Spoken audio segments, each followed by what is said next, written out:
തിരുവനന്തപുരത്ത് ആംബുലൻസിൽ നിന്ന് ഇറങ്ങി ഓടിയ രോഗി ഓടയിൽ മരിച്ച നിലയിൽ. ഈഞ്ചക്കൽ ഭാഗത്തെത്തിയപ്പോൾ ആംബുലൻസിന്റെ ചില്ലുകൾ തകർത്തിയാൽ പുറത്തേക്ക് ഓടുകയായിരുന്നു. മരിച്ച വട്ടവിള സ്വദേശി രവീന്ദ്രന് പേവിഷബാധ ഉണ്ടെന്ന് സംശയമുണ്ട്.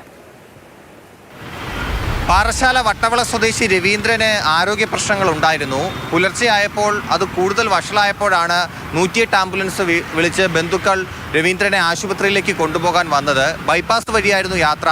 തിരുവനന്തപുരത്ത് ഈഞ്ചക്കൽ ഈ ഭാഗത്തെത്തിയപ്പോഴാണ് രവീന്ദ്രൻ കൂടുതൽ വയലൻ്റ് ആയത്. വരുന്ന വഴിക്ക് തന്നെ ആശുപത്രിയിലേക്ക് വരുന്ന വഴിക്ക് തന്നെ ആംബുലൻസിലെ ജീവനക്കാരെയൊക്കെ ആക്രമിക്കുന്ന ഒരു സ്ഥിതിയിലേക്ക് രവീന്ദ്രൻ എത്തിയിരുന്നു.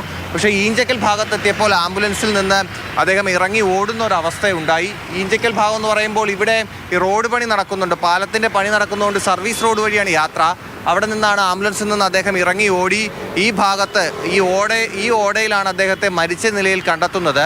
ജീവനക്കാരുടെ ഭാഗത്തുനിന്ന് അറിയാൻ കഴിയുന്നത് അദ്ദേഹം കൂടുതൽ വയലൻ്റ് ആയിരുന്നു. ഈ വെള്ളം കണ്ടാൽ ഭയക്കുന്ന ഒരു അവസ്ഥയൊക്കെ ഉണ്ടായിരുന്നു. അപ്പോൾ പേവിഷബാധയാണ് എന്നുള്ള ഒരു സംശയം ഈ ആംബുലൻസിലെ ജീവനക്കാരൊക്കെ പങ്കുവയ്ക്കുന്നുണ്ട്. അതിന് സ്ഥിരീകരിക്കേണ്ടതുണ്ട്.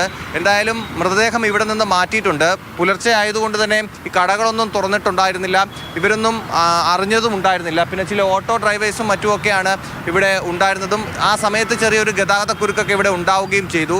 ആംബുലൻസിൻ്റെ ചില്ലൊക്കെ അടിച്ചു പൊട്ടിക്കുന്ന ഒരു സ്ഥിതിയാണ് ഉണ്ടായത്. വണ്ടിയും ഇവിടെ നിന്ന് മാറ്റി, മൃതദേഹവും ഇവിടെ നിന്ന് ആശുപത്രിയിലേക്ക് മാറ്റിയിട്ടുണ്ട്. അദ്ദേഹത്തിൻ്റെ ആരോഗ്യ പ്രശ്നം എന്തായിരുന്നു, മരണകാരണം എന്താണ് എന്നുള്ള കാര്യങ്ങൾ ഇനി അറിയേണ്ടതുണ്ട്.